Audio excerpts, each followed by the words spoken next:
off, and also tomorrow's Electoral College vote, is our political analyst, Brian Sobel. Brian, let's talk about tonight, the vote in Georgia. Both races still too close to call.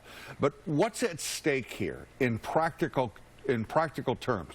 What does it mean for the Biden administration if Republicans keep control of the Senate? And what specifically would it mean if Democrats were to win the Senate? If Democrats, Frank, win the Senate, they have great control over things like taxation and many things that will come before the United States Senate, judicial appointments, all sorts of things. So these are critical seats.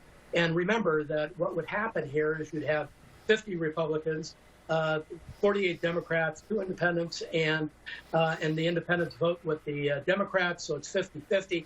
Vice President Kamala Harris will be the tie-breaking vote. So this is a very important race. And if you look at these numbers, with Perdue and Ossoff at 50-50 and Warnock and Loeffler at about 0.8% difference, with 99% of the vote in.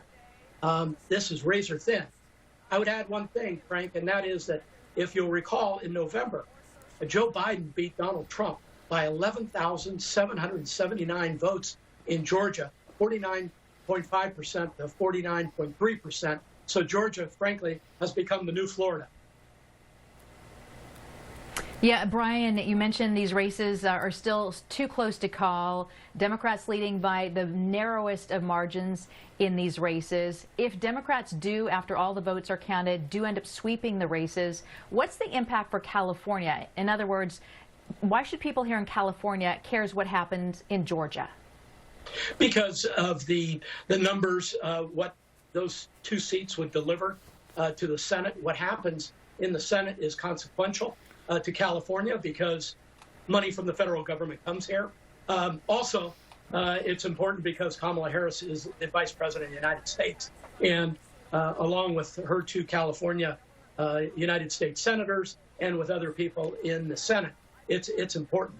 And remember, it's razor thin in the difference between Republicans and Democrats in the House of Representatives. So having the Senate would be a big thing. And of course, if that were the case, the executive branch and the House and the Senate would all be Democrat.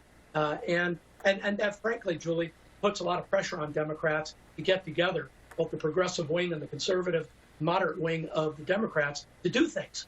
That's going to be the challenge. Brian, there is no doubt that President-elect Biden is going to be inaugurated on January 20th at noon. We all know that. But incredibly, the president continues to say that he won the election.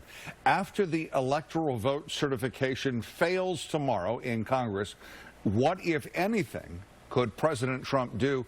And how worried are you about what he may try to do over the next 2 weeks until Joe Biden is inaugurated? My own view, Frank, is he's basically out of options. I think tomorrow's sort of the end of the line for him.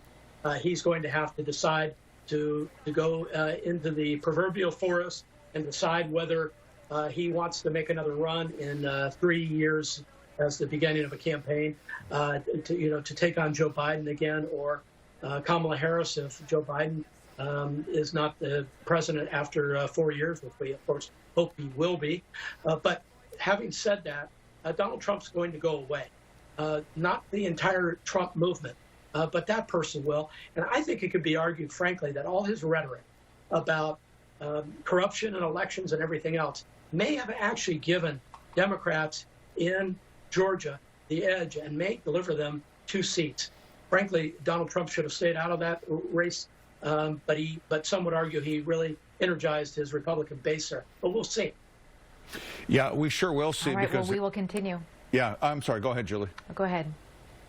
I was just saying we're going to continue to watch those 2 races in Georgia tonight. Very, very close. They will determine the balance of power in Washington. Brian, as always, thanks for your input tonight. We appreciate your time. My pleasure.